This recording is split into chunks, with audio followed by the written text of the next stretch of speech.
Bread. It is a staple of diets worldwide, a low price with a high nutritious value. But it is one of the most affected by the shortages in Venezuela. That's because the country is entirely dependent on the import of wheat. Bakers have reduced their output and people have to spend hours queuing in the hope of buying for their table. The lack of raw materials and complex currency exchange system have left many companies struggling, especially those that manufacture basic products. On Saturday, Kimberl closed down its operations due to the soaring consumer prices and shortage of basic goods. We are a company that makes nappies, paper towels, things that are basic necessities, and there are approximately 5,000 to 6,000 families affected. Medical care has been hit by the shortages of medicines, equipment and personnel. 8 out of 10 medicines are now scarce, according to the main pharmacy group. Often patients have to bring their own.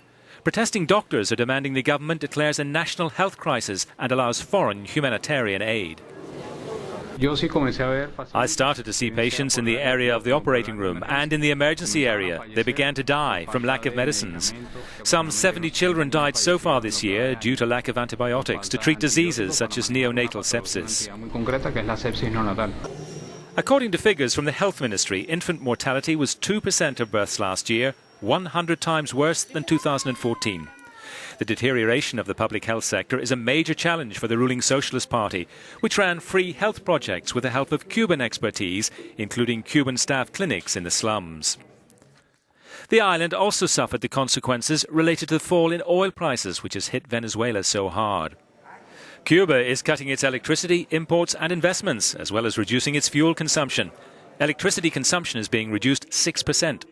It's estimated Venezuela's shipments of crude oil and refined products to Cuba were down 20% this year. In our work, they are cutting oil 50%, as they are throughout the country. Moving forward, always moving forward. Cubans are always moving forward.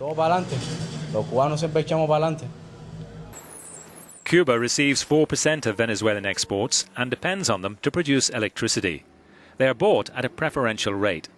Now the island plans to reduce its fuel consumption by 28% through to the end of the year.